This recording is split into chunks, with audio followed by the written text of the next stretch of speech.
नमस्कार मित्रांनो, सुस्वागतम. कुण्या राजाची घराणी या मालिकेच्या आजच्या भागामध्ये बाबळी ही कबीरला हाताला धरून येते आणि हे बघा, ही माझं सुद्धा ऐकत नाही, काय करते ते बघा. तर गुंजा ही आपल्या कपड्यांचे गाठोडे बांधून त्या घरातून जाण्याचा तिने निर्णय घेतलेला असतो. कबीर गुंजाला विचारतो की गुंजा काय करतेस तू, कुठे निघालीस? तेव्हा गुंजा म्हणते की साहेबा, तुम्ही मला आत्ता काही विचारू नका, इथून कायमचे जाऊन द्यात. आणि बाबळीला म्हणते की आई, तुला मी शपथ घालते, तू जर इथून निघली नाही आणि माझ्यासोबत आली नाही तर तू माझं मेलेलं तोंड बघशील. तर कबीर रागवतो आणि गुंजा, काय वेड्यासारखं बोलतेस तू हे सर्व?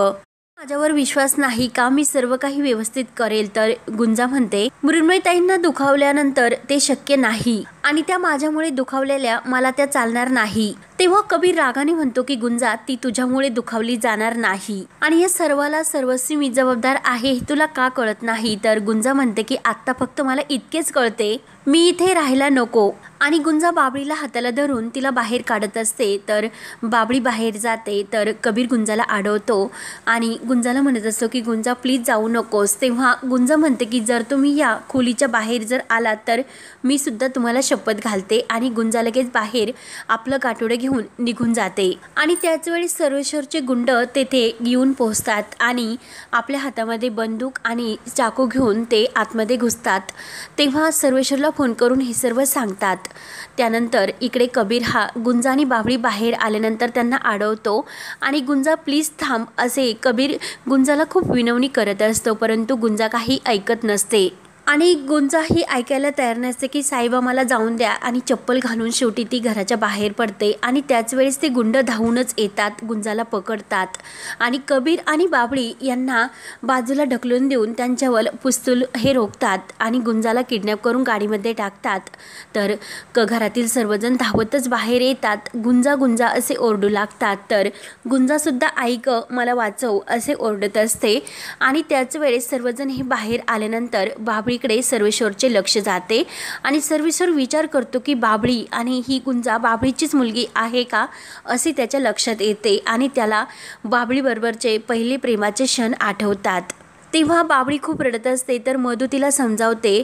तर कबीर लगेच बाईक हा सुरू करतो आणि लगेच गुंजाला वाचवण्यासाठी त्या गुंडांच्या गाडीमागे धाव घेतो. तेव्हा बाबळी काही ऐकत नाही आणि कबीरची गाडी अडवते. मी सुद्धा माझ्या लेकीसाठी तुमच्याबरोबर येते.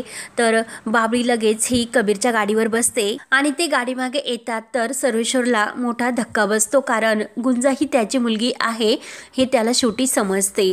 त्यानंतर इकडे गुंड हे गुंजाला एका बंद खोलीमध्ये किडनॅप करून घेऊन येतात. गुंजा सोडा सोडा असे करत असते आणि गुंजाला ते तेथे बांधून ठेवतात. गुंजाचे डोळे मात्र बांधलेले असतात. गुंजा म्हणत असते की कोण आहात तुम्ही, मला सोडून द्या, म्हणून ती खूप किंचाळत असते. तर तो गुंड हा गुंजाची वेणी धरतो आणि वेणी सोडून तो गुंजाला म्हणत असतो की आता एक शब्द सुद्धा बोलू नको, जास्त बोलली तर थोबाड फोडेल. आणि त्याच वेळेस तेथे सर्वेश्वर येतो आणि त्या गुंडावर तो जोरात ओरडतो. तेव्हा ते गुंड सर्वेश्वरला म्हणतात की साहेब तुमचे काम झाले. तर लगेच सर्वेश्वर पैसे काढतो आणि गुंडाला ते पैसे देऊन तेथून जायला सांगतो. तर गुंड म्हणतात की आओ, तुम्हीच किडनॅप केल्यानंतर तिच्यावर पाळत ठेवण्यासाठी सांगितले. तर सर्वेश्वर तोंडाने त्यांना शांत राहण्यासाठी सांगतो आणि तो त्या गुंडांकडून गन हातामध्ये घेतो. तेव्हा गुंजा ही आपल्या डोळ्यावरती पट्टी बांधलेली असते आणि ओरडत असते की माझी आई काही झाले तरी मला शोधून काढेलच, कारण लहानपणी जेव्हा माझा बाप सुद्धा मला माझ्या आईला गरोदर करून तिच्या पोटामध्ये ही तो सोडून गेला होता आणि काही झाले तरी आई मला आता नक्की सोडवेल, तू सोड मला, म्हणून ती खूप जोराने किंचाळत असते. तर ते ऐकून सर्वेश्वरला मात्र धक्का बसतो. तेव्हा सर्वेश्वर रडतच खाली खुर्चीवर बसतो. तर गुंजा म्हणत असते की अरे, तो चुकीच्या मुलीला किडनॅप केले, कारण तू हे सर्व पैशासाठी केले असणार आणि माझ्या आईकडं एक फुटकी दमडी सुद्धा नाही. आयुष्यामध्ये कायम कष्ट करून पोटासाठी 4 घास मिळवत असणारी माणसं आम्ही आहोत.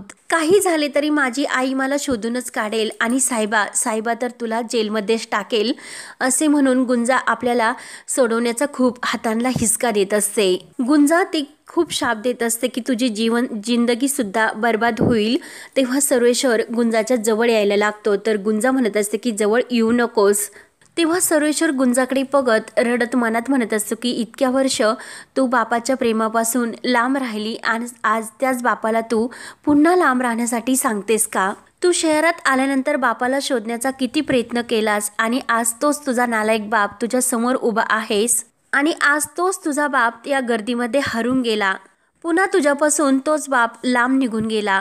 ज्या बापाला आपल्या पोरीला छातीशी कवटाळून प्रेमाचे 2 शब्द सुद्धा बोलता येत नाही, यापेक्षा त्या बापाचे अजून दुर्दैव काय असेल. तेव्हा गुंजाही लगेच म्हणत असते की कोण बाप, कोणाच्या बापाचं काढतोस तू.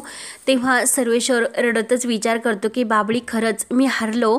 तुला तोंड दाखवण्याच्या सुद्धा लायकीचा मी राहिलेलो नाही. खरं तर मी जगण्याच्या सुद्धा लायकीचा राहिलेलो नाही. तुम्हाला दोघींना मी दऱ्याखोऱ्याच्या त्या मी काढायला लावले आणि मी इकडे आयशो आरामात जगत होतो. म्हणून या सर्वाची मला आता नुकसान भरपाई द्यावी लागेल. म्हणून सर्वेश्वर हा तो गन घेतो आणि आपल्या छातीत ती गोळी तो म्हणजे घालणार असतो आणि स्वतःचा तो जीव देणारा असतो. तर गुंजा त्याच वेळेस आपले हात कसेबसे त्या दाव्यातून सोडवते आणि इकडे कबीर आणि बाबळी गुंजाला शोधत इकडे तिकडे येत असतात.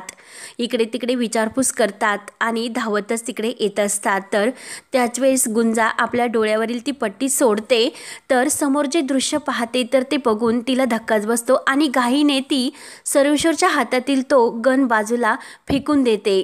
त्यानंतर इकडे मृण्मयी सुद्धा खूप रडत मायाला म्हणत असते की आय होप बाबा त्या गुंजाचा चांगला बंदोबस्त करतील आणि मम्मा ती गुंजा माझ्या आयुष्यातून निघून तर जाईल ना, असे विचारत असते. माया म्हणते की मृण्मयी टेन्शन घेऊ नको. मला तर कौतुक या गोष्टीचं वाटते की आज सर्वेश्वर पहिल्यांदा एक बाप म्हणून तुझ्यासाठी काहीतरी करतो आणि सर्वेश्वरने एकदा एक गोष्ट ठरवली तर ती पूर्ण होईपर्यंत तो गप्प बसत नाही. ही गोष्ट तू मृण्मयी लक्षात ठेव. तेव्हा मृण्मयी रडतच मायेला विचारते की मम्मा हा माझ्यासाठी शेवटचा चान्स असेल. ती जर आत्ता यावेळी आमच्या घरातून कायमची निघून जर गेली नाही तर मी कायमची कबीरला गमावून बसेल. तेव्हा माया मृण्मयीला समजावते आणि एकदा जर सर्वेश्वर हर्ट झाला तर तो कुठल्याही थराला जाऊ शकतो आणि तुझ्या बोलण्याने आता सर्वेश्वर पूर्णपणे हर्ट झालेला आहे. म्हणून ती मृण्मयीला समजावते. मृण्मयी म्हणते की मम्मा कबीर सुद्धा खूप हर्ट झाला आणि त्या गुंजाच्या प्रेमातून मी त्याला बाहेर कशी काढणार. परंतु ती जर त्याच्या नजरेसमोर नसली तर ती त्याच्या प्रेमाची पहिली पायरी असेल. माया म्हणते की मृण्मयी तू टेन्शन घेऊ नकोस, तो हळूहळू तिला विसरून जाईल. तू माझ्यासोबत बाहेर चल. तर म्हणते की नाही, जोपर्यंत बाबा येत नाही तोपर्यंत रूमच्या बाहेर मी येणार नाही. त्यांनी मला येथे येऊन सांगावे की त्यांनी गुंजा नावाची डोकेदुखी ही कायमची संपवली तरच मी बाहेर येईल, नाहीतर मी याच रूममध्ये जीव देईल. तर माया मृण्मयीवर ओरडते. मृण्मयी मायाच्या मिठीत येऊन खूप रडते. त्यानंतर इकडे गुंजा ही सर्वेश्वरला विचारत असते की काका तुम्ही ठीक तर आहात ना. तर सर्वेश्वर जोरात ओरडतो की का वाचवलेस मला, मी त्याला लायकीचा नाही. तेव्हा गुंजाच्या लक्षात येते की सर्वेश्वरनेच तिला किडनॅप केलेले आहे. तर गुंजा रडत म्हणते की काका तुम्हीच का केले असे, आणि कधीच माझ्या स्वप्नात सुद्धा असे आले नव्हते की तुम्ही मला किडनॅप करतान. गुंजा म्हणत असते की मी कधीही तुमच्या मृण्मयीच्या आयुष्यामध्ये येण्याचा प्रयत्न केला नाही. कायम मी निघून जाण्याचा प्रयत्न केला, परंतु मधू आई किंवा साहेबा हे माझ्या आड येत होते आणि मला थांबवत होते. एखाद्याला फुलांचा सुगंध जर देता येत नसेल तर त्याच्या आयुष्यामध्ये काटे बनून काही उपयोग नाही. माझ्या आईची शपथ घेऊन मी तुम्हाला सांगते, मी जर तुम्हाला नको असेल तर लगेच गुंजा ती बंदूक उचलते आणि सर्वेश्वरला म्हणत असते की ही बंदूक घ्या आणि एक गोळी माझ्या डोक्यामध्ये झाडून मला कायमचं संपवून टाका. तर ते ऐकून सर्वेश्वरला धक्का बसतो. सर्वेश्वर रडतच म्हणतो की गुंजा प्लीज माझं थोडंसं ऐकून घे. तेव्हा गुंजा म्हणते की काय ऐकू, प्रत्येकाचं ऐकायला कुणालाच टाइम नसतो या गुंजाचं ऐकण्यासाठी. गुंजा म्हणते की बंदुकीच्या जोरावर जर माझे लग्न लावले नसते तर हे सर्वांपासून चोरून राहायची मला गरज नव्हती आणि तुमचा काय दोष त्यामध्ये, बिना बापीच्या पोरीकडे कुणी तर असेच बघतेस ना. गुंजा रडतच म्हणते की माझ्या आईने लहानपणापासून बोट कापून कापून मला मोठे केले. 4 दिवसाची काळी भाकर खाऊन आम्ही दिवसाची सुरुवात केली आणि सुखाने आम्ही जगत होतो. आमच्या आयुष्यामध्ये हे असे विघ्न आम्ही खरंच पाहिले नव्हते. देवाकडे सर्व हिशोब असतो. मग तुम्ही ही गोळी मला घाला, मी तेव्हा देवाला जाऊन विचारेल की देव डोंगरोबा माझ्या आयुष्यामध्ये तू असे का लिहिले असेल, का माझ्या डोसक्यावर बापाचं छप्पर नाही. तेव्हा सर्वेश्वर रडतच गुंजाला म्हणतो की बाळा असे बोलू नकोस, कारण तुझ्या डोक्यावर सुद्धा बापाचे छप्पर आहे. तर गुंजा म्हणते की तुम्ही काय बोलता हे. तेव्हा सर्वेश्वर म्हणतो की ज्याला तू इतक्या वर्ष शोधत होती तो तुझा दुर्दैवी बाप मी आहे गुंजा. तर ते ऐकून गुंजाला आनंद सुद्धा होतो आणि मोठा धक्का सुद्धा बसतो. सर्वेश्वर म्हणतो की गुंजा मला माहिती नव्हते की तू या जगामध्ये आहे.